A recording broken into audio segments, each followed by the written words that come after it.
Hey,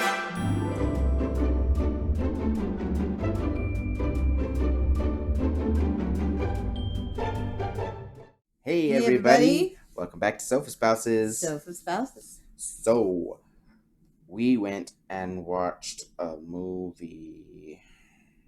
The movie. Monday night.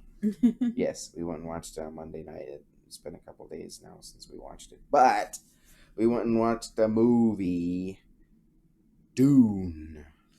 Dune. Oh, Dune. It was very, very good. So good. Oh my gosh. I would go back and watch it again if we had the money. Yeah. I would definitely go back and watch it again. Oh my gosh, it was so good. If we had HBO Max, I'd be watching it every day. Well, maybe not that much, but it was so good. The cinematography was absolutely stellar. Yes. Do go unless you really, really, really can't. Yes, unless you really can't. Go see it in the theaters. It is so oh my god, especially theaters. Go see it in an IMAX. In an IMAX. Big screen IMAX. Everything in Dolby if you can get it. Yes. But I don't think our IMAX has the Dolby. I don't remember, but it was it was so good. It was amazing. They actually filmed a good portion of the film in IMAX resolution, so it filled the whole screen. Yeah, it was crazy. The whole screen. So much of it was like it was right in front of you. Yeah, it was. So much of it was. It was so meant for theaters, and they just officially confirmed. Yep, just officially confirmed today. Part 2 will be coming in October 2023. So when you get in there, what was it? October 23rd. 20th. 20th. October 20th. October 20th, 2023. It is part 1. I am coming from the perspective of having not read the books. I have not seen the miniseries or the 80s movie. He has seen the 80s movie. Yep. Mm-hmm. It was so good. The point that they cut it off at was absolutely perfect. You couldn't have picked a better spot. I'm not gonna. This is a non-spoiler. This is a non-spoiler. Yeah, this is a non-spoiler review, but I don't know if we'll do a spoiler review or not, just because. No, I think we'll wait to do a spoiler review till the second half comes out. I don't really see the point of doing a spoiler review on the. First half of the movie. If you know the movie, you know the movie. If you don't, you know what we're talking about. If you've seen it, you know what we're talking about. If you haven't, then you don't need to worry about it. Go see it. That's all I gotta say. Go see the movie. Yeah, so good. Yes. He really liked it. I did too. I enjoyed it a lot. But he, I was actually going to read the book and try to watch the movie with him. Mm-hmm. But you're probably kind of glad you didn't, though. I actually am in a way. I think I was. At points, I was like, okay, maybe I could use a little bit more background here. Because it was definitely... I don't want to say it was geared more if you read the book, but parts of it kind of felt that way. Somewhat. I would have to say that. I would have to say parts of it were geared a little bit more toward those who had read the book. Or at least seen the 80s movie.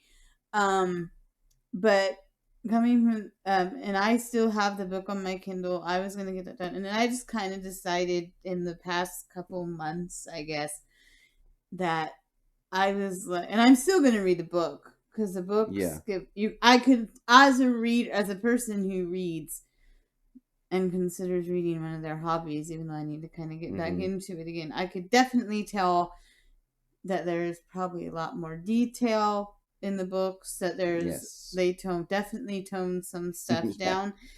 I could sense that as well. But I had kind of decided just to, in the last couple months, I was like, you know what? I'm just going to take it as is and go. If I like it, I like it. If I don't, I don't.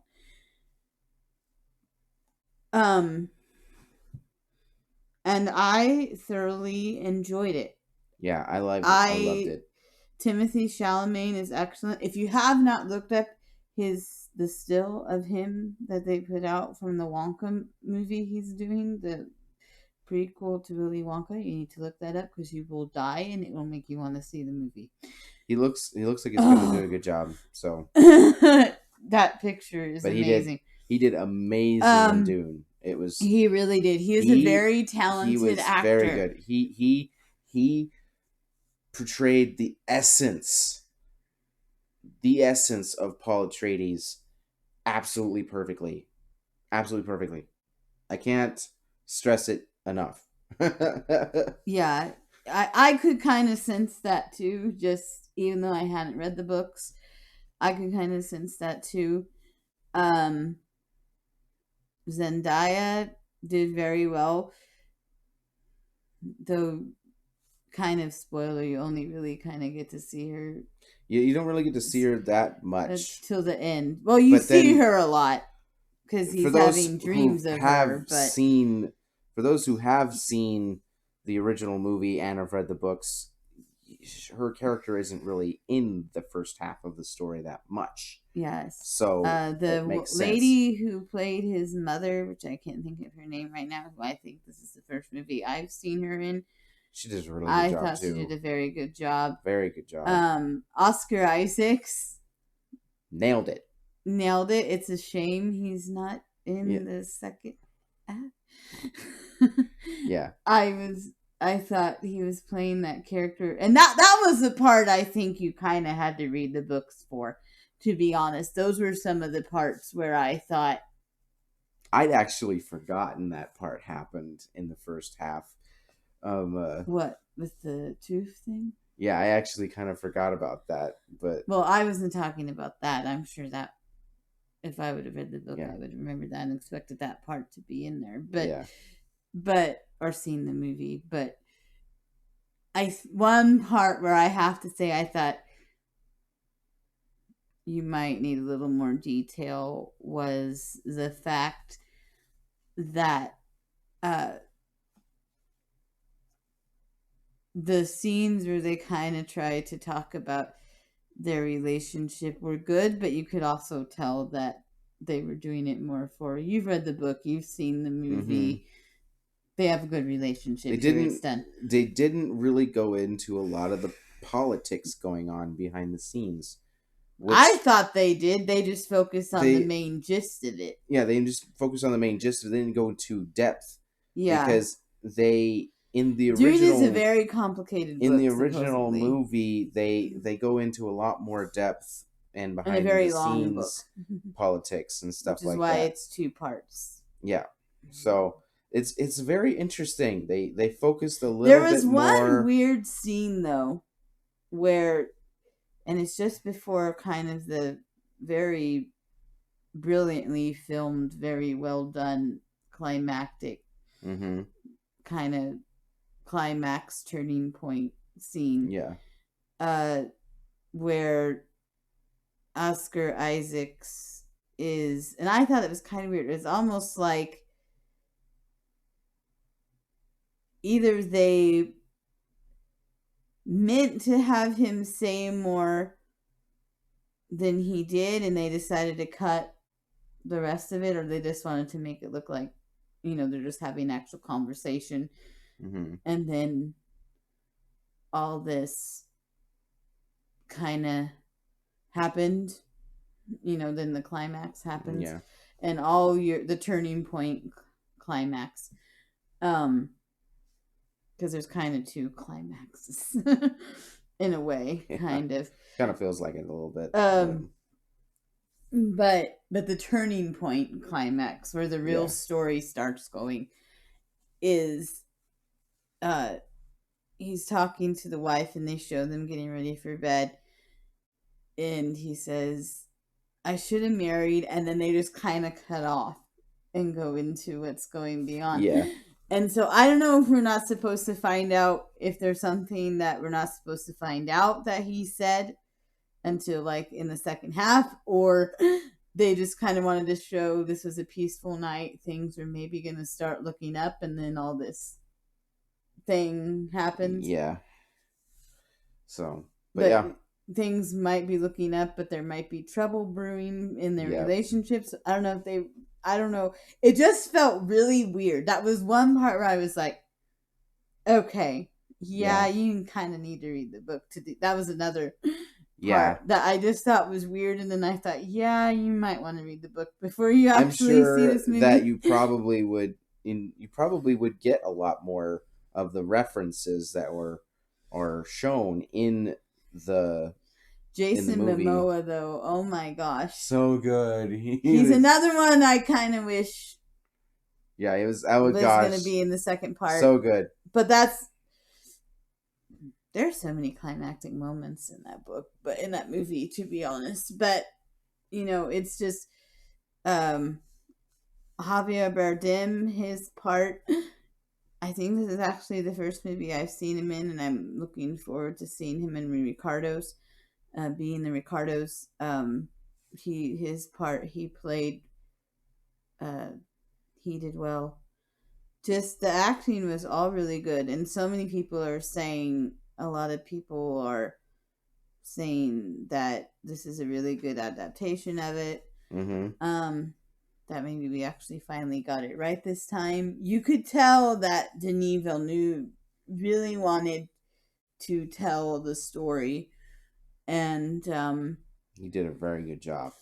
And as best you could, because it is a very long, complicated book. I've known that since I was about in middle school. I think was when I first. A lot of people can compare it to the sci-fi Bible of sorts. Yeah, I could see that. There are kind of parallels. At least there's some people out there that kind of say that. To the Bible, even, but a lot of stories have parallels to the Bible. Yes, but I mean, it's as thick and it reads like the Bible. Sci-fi, yeah. So sci-fi at least that's from what I understand. Anyway, I've never read it, so I can't tell. I know you meant that too. I was just saying, but ironically, there actually are some parallels in it. And also, a lot of sci-fis nowadays drew inspiration from Dune, because Dune came out long before a lot of other sci-fis. Dave Bautista did a good job. Oh, yes, I'm glad to see more of him in it. He did such a good job. And I'm assuming he's in it more. Yes, he plays a very important role in the next part. So, just everyone, but the cinematography, so good. Oh my gosh! Every shot was. It felt real. Yeah. Every shot felt like it was real. CGI was None good. of the CGI felt CGI'd. No, it really didn't. It was, and Josh Brolin, he did a. Am I saying that right? Brolin, the one who plays Thanos. Oh yeah, him. He did a really good job. Yes, too. He did a good job. I enjoyed him. And I don't know. It was just. It is that if you go see it in theaters, like we've said in videos before, support your local theaters. Yes, support your local theaters. They need it. They need it bad. They need it bad. If you can, and I know we know it's hard because there's a lot of movies coming out. We're debating if we're gonna try to go see Ghostbusters Afterlife and Eternals next. And Eternals, we're having to make a decision there. So and there's so many movies that are going to be coming out that are going to be, but don't do HBO Max. Don't just do HBO Max. Yeah, do. I truly agree. Definitely go to the theater. Warner Brothers messed with a lot of people with this, but I think they really kind of. Yeah, they kind of messed it up. They really kind of messed things up because this should have been just a straight theatrical. It should have just been straight theater. Like, there was no reason for them to have to do that. No, because I mean they did it with Tenet. I don't know why they didn't do it with one more. I know what they were trying to do, and I respect them for trying to do it, because they kind of took what Universal started doing. We're like, hey, we're gonna do you one better, and they were trying to do it and get their movies out. Which, hey, maybe honestly, with all the delays that happened, maybe more studios should have taken their route, but the way they did it, it was just stinky. It was stinky. Supposedly, they didn't tell a lot of people. They didn't tell a lot of people. They didn't talk to anybody. Legendary Pictures, who is producer of this movie, almost sued them over this. Yep. So, yeah, and it will be theatrical when they the second part is going to be theatrical. Heck, all these are I guarantee you Disney Villeneuve's going to have it in every single contract for every single, because there's like 7. Is it 7 books? There's a ton of books. Is it 7? I don't know if they're going to go and do all. It's not like Lemony Snicket's though. It's not like 11. No, there's a ton of books. There's a specific story arc for Paul Atreides, though, that I think he's probably going to follow. I don't know if there's going to be a 3rd and a 4th. I know that this second part is definitely going to go up to a certain point in the story, but I don't know if he's going to continue the story past that point, because the first movie never did. And none of the others, as far as I know, none of the other adaptations. I've heard the miniseries. I think a lot of people like the miniseries. There's so much. Before much. This came out, a lot of people regarded the miniseries a little bit more than the 80s movie. Supposedly the 80s movie really messed it up. Yeah, well, according some ways to what I understand, and I can't really comment too much on it because I haven't really read the books, there's a ton of content for Dune. It's insanely huge. Yeah. I actually and watched, all of it is I actually watched a lore video on Dune once, on the universe of Dune, and they broke down the timeline for Dune, and it is humongous. The timeline is explained from almost present day up to the time of the Dune story, of the Dune stories. The Dune stories take place in the year 10,000 something. Yeah. It's a long time. Yeah. And they're all very highly regarded, aren't they? Or is it just the first book that's highly regarded? I think they're all pretty highly regarded. But the Dune that the movie is based on is the most highly regarded book. Yes. And it's usually the one that ends up getting the adaptation. But if this ends up taking off and Dune ends up becoming a huge franchise that that producers decide they want to try and make more movies off, there's a plenty of content, and it could end up being the next great sci-fi franchise. It depends, though, because it's well known and it's well regarded, but it's also very niche. It is a very niche. It is very niche. They may try to.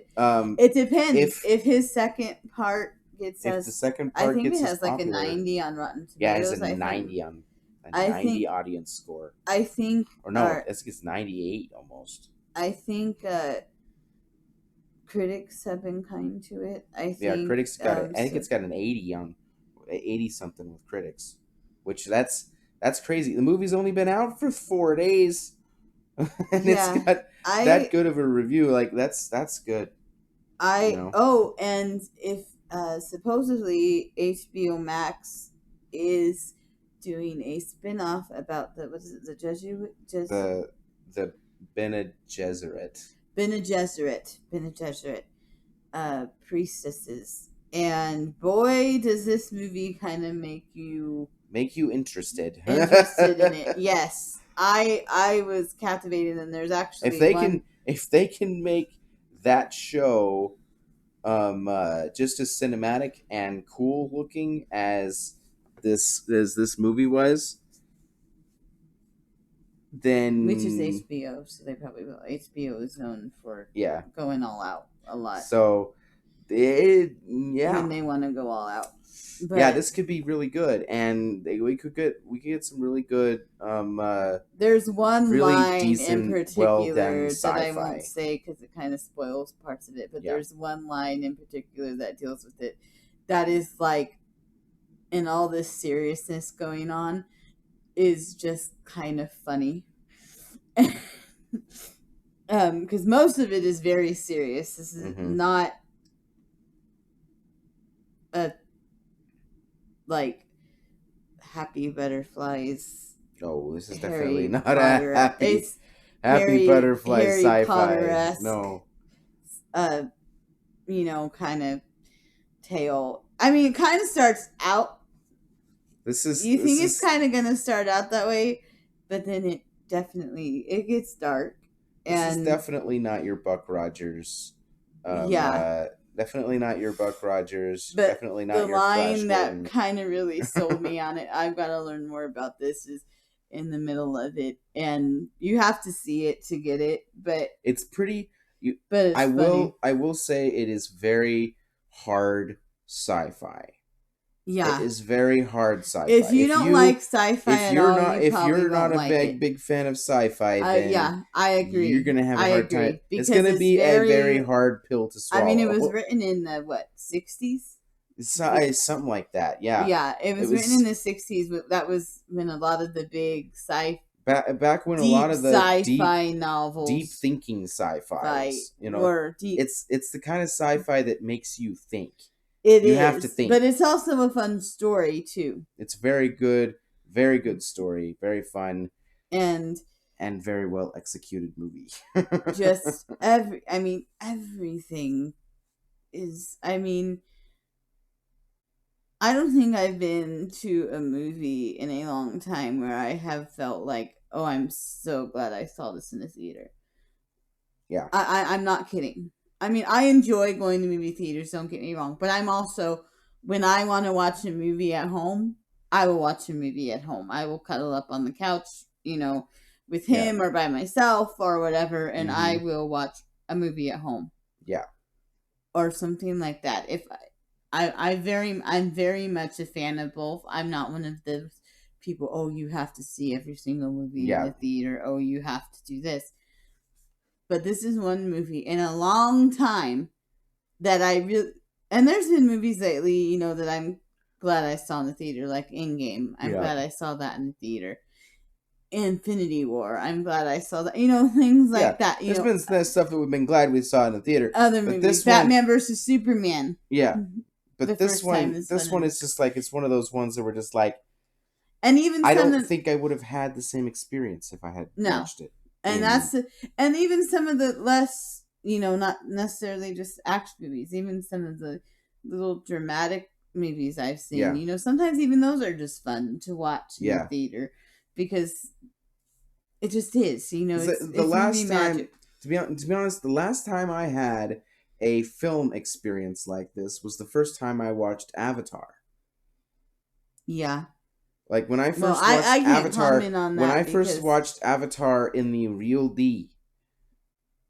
I saw that on. I saw it. I originally saw re-rented Avatar in 2D, and then I went back and I watched it again with my family in 3D, and totally different experience.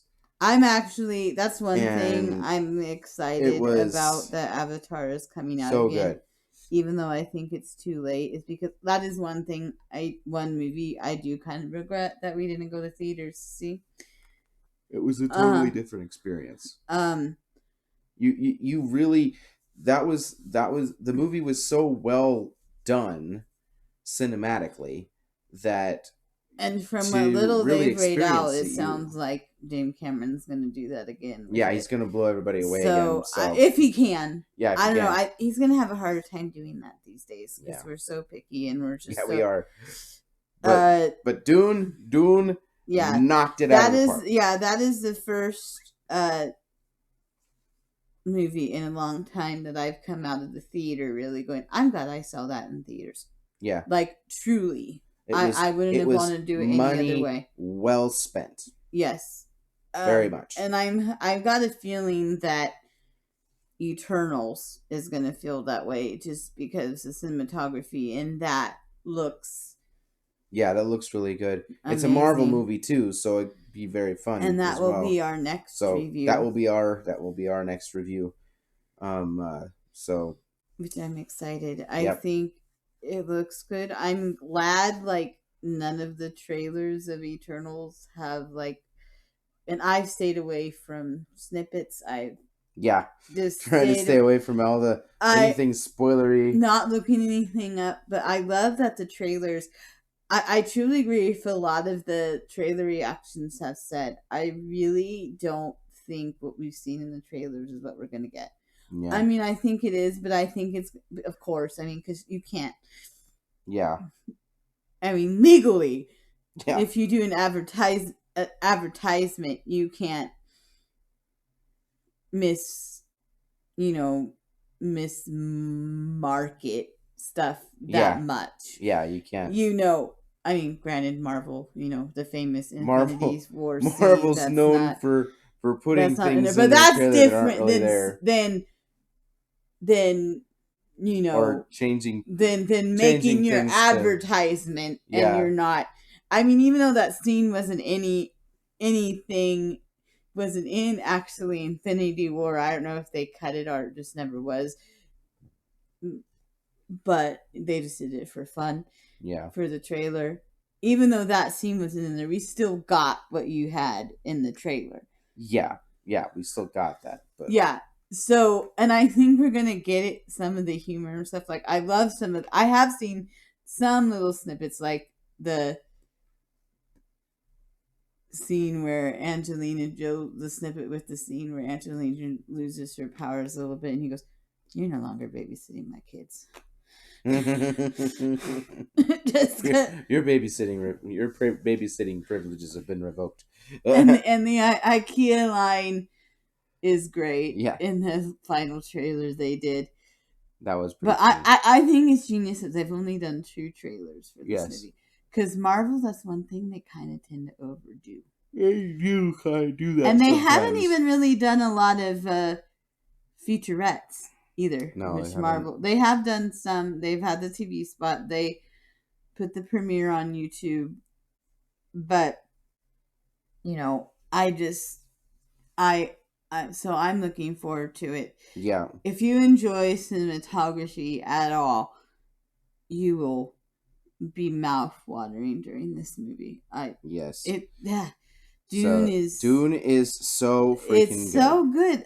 I really I don't talk about cinematography this much, okay? I don't. I enjoy it.